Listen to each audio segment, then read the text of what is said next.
আন্দোলনের মূল নায়ক হচ্ছে তারেক রহমান।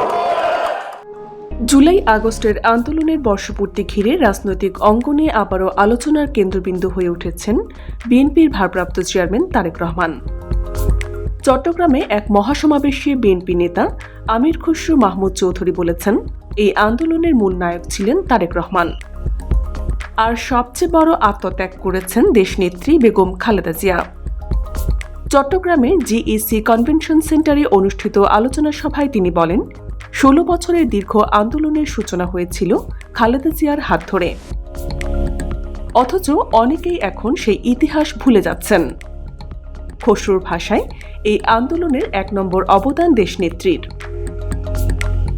তিনি আরও দাবি করেন, জেলখানায় তার সঙ্গে বন্দী ছিলেন অন্তত ১০,০০০ মানুষ, যার ৯০% বিএনপির নেতাকর্মী। এই আন্দোলনে সবচেয়ে বেশি ভূমিকা ছিল বিএনপির এবং তাদের অঙ্গ সংগঠনগুলোর।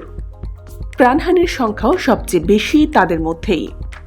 সভায় প্রধান বক্তা ডাক্তার AZM জাহিদ হোসেন বলেন, ৪৭ না হলে ৫২ হতো না, আর ৭১ না হলে হতো না ৭৫-এর বিপ্লব। আন্দোলনের ধারাবাহিকতাকেই তিনি ভবিষ্যৎ পরিবর্তনের ভিত্তি হিসেবে দেখছেন।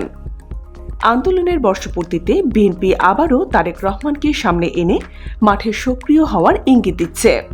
তবে এই দাবিগুলো কতটুকু রাজনৈতিক প্রভাব ফেলবে তা সময় বলে দেবে। আপনার কি মনে হয়, তারেক রহমানই কি ছিলেন আন্দোলনের মূল নেতৃত্বে? মতামত দিন কমেন্টে। আরও আপডেট পেতে সাবস্ক্রাইব করুন BGN TV 24, সংবাদ যেখানে, বিশ্বস্ততা সেখানে।